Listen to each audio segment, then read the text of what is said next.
Mu buzima busanzwe hari ibintu ndemana twama dukora buri gihe atanuko tubanje kuraba ku masaha yacu. Akarorero, nk'iyo turiko turakora nka twese saa sita umubiri uba utanguye kuruha kandi tutariko dukora bimwe. Kuki mu gatondo umuntu hari amasaha yama avyukirako kandi bikaba imisi yose waba washizemo agakengeri kagufasha gukanguka canke utagashizemo. Reka uyu munsi tuyage kw'isaha ndemana, l'horloge biologique mu Faransa canke rythme circadien.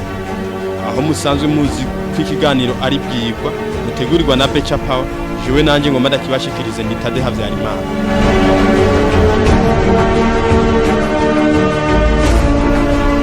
Ijambo rythme circadien rivuye mu kilatini sirika kwisubiriza hamwe na radie umunsi.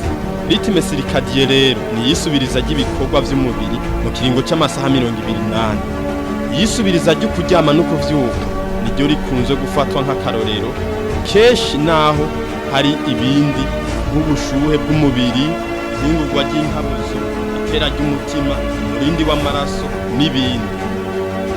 Mwomenya ko umuntu ubushuhe yama agira igihe cy'isaha 12 z'umuhingamo bungana n'ubwa saa 10 z'umuhinga. Ubukerebutsi bw'umuntu hagati y'isaha 4 na 5 bungana n'ubw'isaha 1 y'ijoro. Mumenya kandi yuko umushishito wacu imisi yose kuva saa 4 z'ijoro gushika saa 2 z'igitondo uba wahagaritse gukora. Ihindagurika ry'ibifungurwa mu mubiri riba ryahagaze mw'ico gihe. Inkabuzo y'itiro ariyo melatonin iba iriko ikora akazi kayo. Isaha ngendanwa ikora yisunze ibintu bibiri, umuco hamwe na melatonin. Mwomenya kandi yuko uko umuntu akura mu myaka isaha karemano itera igabanura umuvuduko. Akarorero, n'umuntu akiri muto yaho aryama isaha 2 z'ijoro, uhindura akaryama nk'isaha 4 z'ijoro biramworohera. Umubiri ubimenyera n'ingoga. Ariko nk'umuntu akuze yari yamenyeye kuryama saa 2 z'ijoro, uhindura akaryama saa 4 z'ijoro ntibimworohera. None isaha ndemanwa ikora gute?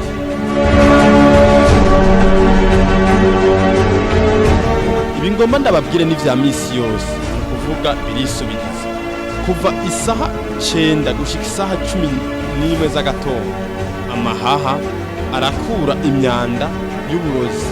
Twikangura hagati ya 11 na saa 1 z'agatondo.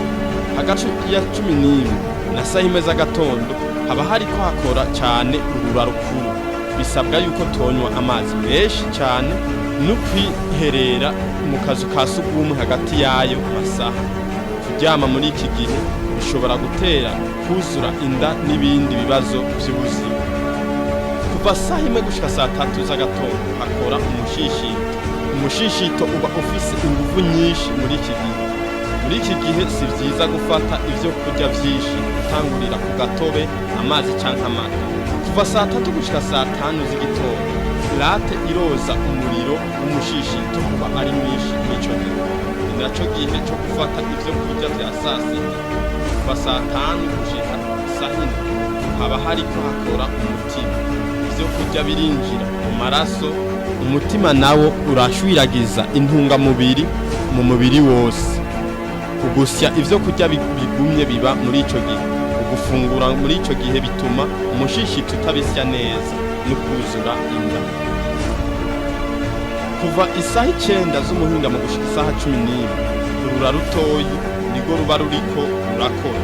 Umwanda wahinguwe mu vyo kurya vyo mu gatondo birasohorwa kugira bihe ikibanza ibizoba vyayunguwe n'amafyigo. Kuva isaha 11 gushika isaha 1 z'ijoro turingoti turayungurura amaraso tugakuramo intungamubiri zikenewe, zikongera zigakwiragiza ivyo kurya mu ngingo zose. Kuva isaha 1 z'ijoro gushika isaha 3 z'ijoro urwagasha nigo ruba ruriko rurakora.